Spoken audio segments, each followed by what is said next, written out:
Hi everybody, today's story is called Alfie's Christmas by Shirley Hughes.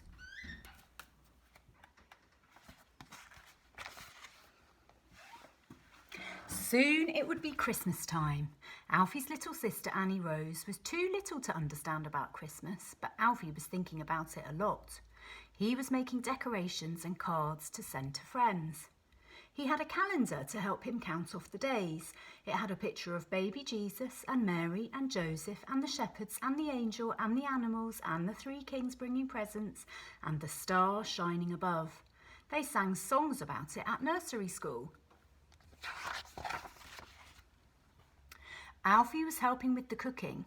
He made some delicious biscuits in the shape of Christmas trees. All the family went to the market to choose a real Christmas tree. "It's got to be just the right size," said Mum, "not too big and not too small." They found one with beautiful spreading branches.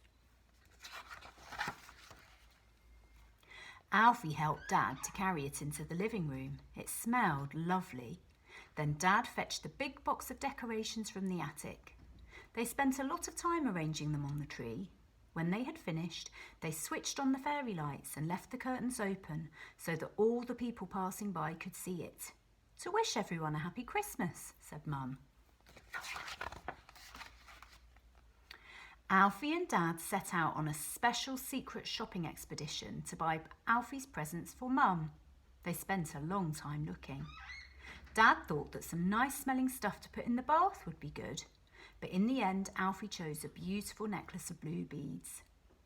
Alfie helped Dad wrap up presents. As well as Mum's present, there was one for Great-Grandma Hilary and one for Maureen McNally, who lived across the street and sometimes did babysitting, and Grandma, and quite a lot of other people too.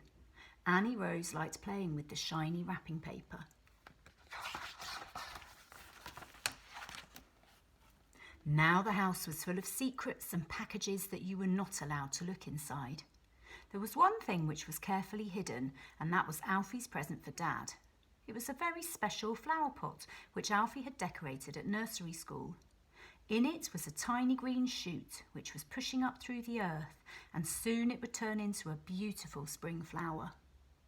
Mum helped Alfie to make a list of all the presents he wanted. It was quite a long list. Then she helped him write a letter to Father Christmas. Alfie drew a picture of himself to go with it, and they put their address at the top. Then they put it in an envelope with "To Father Christmas" written on it, and Mum helped Alfie post it in the pillar box at the end of their street. "Will he get it all right?" Alfie wanted to know. "Sure to," said Mum.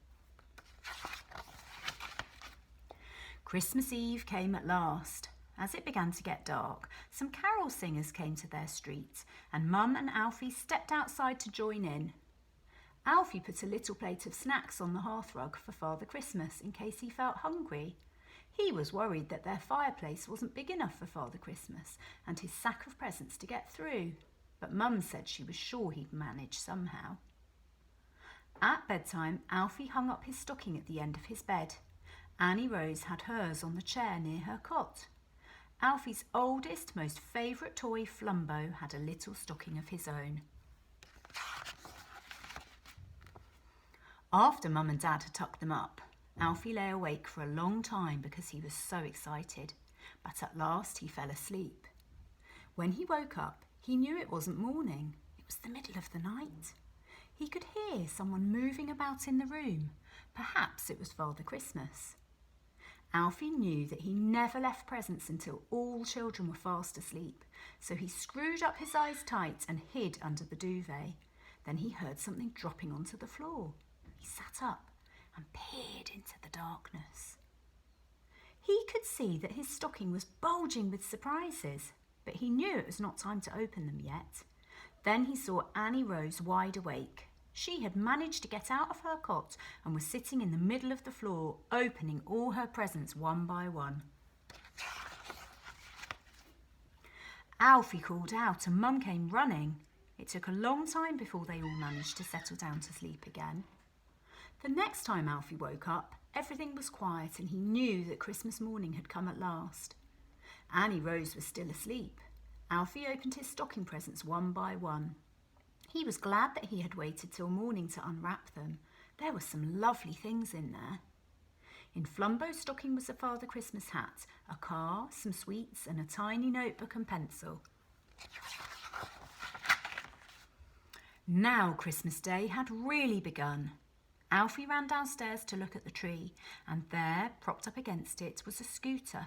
It was exactly what he wanted. There was a smart helmet to go with it. Annie Rose had a fairy dress with wings. Mum and Dad were very pleased with the presents Alfie gave them. Mum put on her blue beads straight away, and Dad put his plant pot on the windowsill where it would get plenty of sunshine. Soon after breakfast, the McNally family from across the street dropped by to wish them all a happy Christmas. Later, Grandma arrived with Great Uncle Will. He was her brother, and he had come on a visit all the way from his home in Australia. "I'm hoping for snow and lots of it," he said. There was no snow, but the sun had come out. Mum and Grandma set out for church. They took some cakes and sandwiches and some of Alfie's special biscuits to share with people who had no home to go to. While they were out, Alfie and Annie Rose played with their new toys, while Great Uncle Will helped Dad to get the Christmas dinner ready. Then they all sat down to eat together. Afterwards, Annie Rose was tired and cross, and she needed a rest. There was another small problem when Alfie and Dad discovered that the remote control of Alfie's new space buggy had no battery. "I'll have to see if I can find one," said Dad. Then Great Uncle Will suggested that perhaps meanwhile, he and Alfie might go out and test Alfie's new scooter. When Alfie sped along the pavement, Great Uncle Will had to run very fast to keep up. On the way home, he told Alfie that in Australia right now it was summertime and people were swimming in the sea and having barbecues on the beach. He said that there were parrots flying about and how once he had seen a koala sitting at the top of a gum tree near his backyard. As they walked home, they could see Christmas lights shining out of all the windows, and neighbours like the McNallys and the Santos family with their friends and relations enjoying themselves, eating nice things and watching television together. When they got home, they found Dad and Grandma on the front doorstep with Annie Rose. She had woken up in a good mood and was waving her fairy wand. Dad had found a new battery. "I like Christmas. Don't you, Great Uncle Will?" said Alfie. "You bet," said Great Uncle Will.